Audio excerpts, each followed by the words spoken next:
Okay, let's take a look at the new 4.0 architecture, which we're introducing in the alpha build 4.0.3. And the most important part of this whole new architecture is that it's all based on Zeto.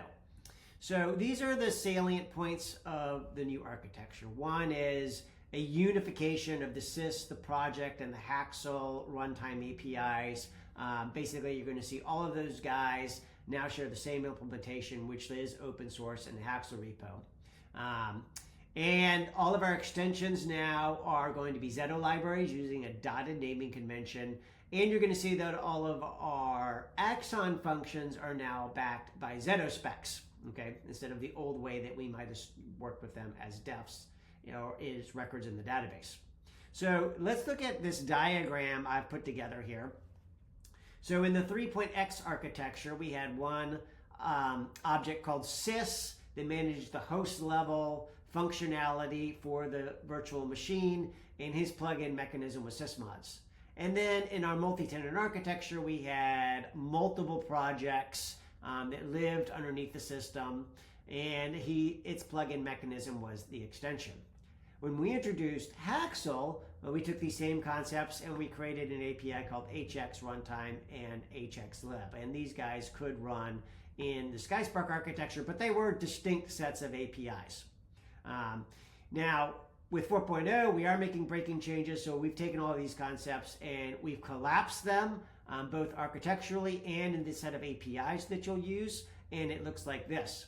So now, fundamentally, everything is just a runtime. A runtime packages up a Folio database, a set of Zeto libraries that forms a Zeto namespace. Some of those libraries are extensions, which is our plugin mechanism. So basically, sysmod, HX library, HX lib, extension are now just extensions.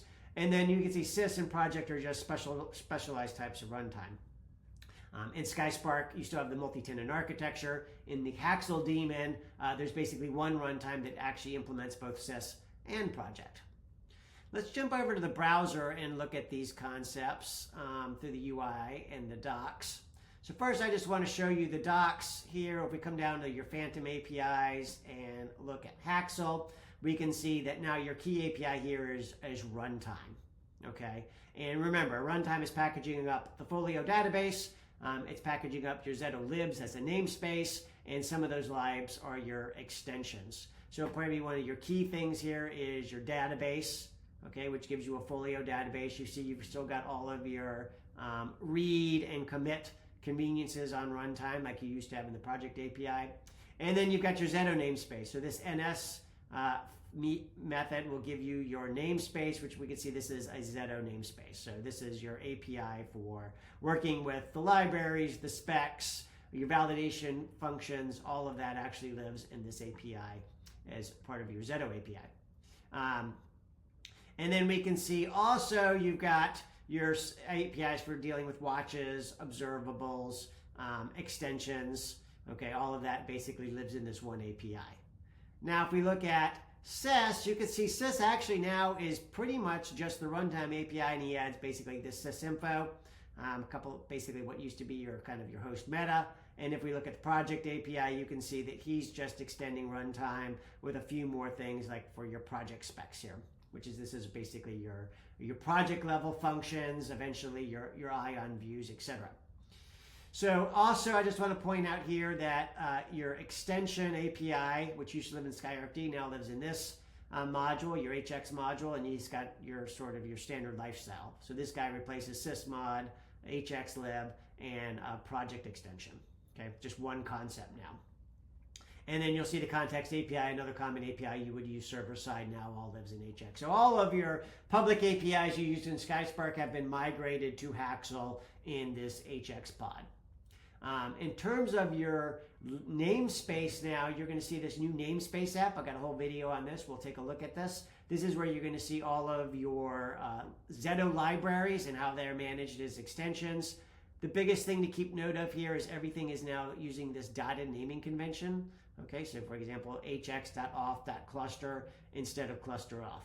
Okay, everything that is a Skyspark or a Haxall library is going to use the HX prefix. Everything that related to the project Haystack ontology is using the PH prefix. When you create your own extensions, you will need your own prefix, and ideally you should register that with Zetto.dev. And then last, I just want to show you a little bit of how functions are managed here. So this view is still working pretty much the same, except that this function now, instead of being stored as a record in Folio, is going to be stored as a flat file as a Zetto spec. So if we look at it over here, we can see that these guys now are actually just Zetto specs, and we'll get a whole video going into some details on that. So that gives you a brief overview of the new 4.0 architecture that we're excited to unveil.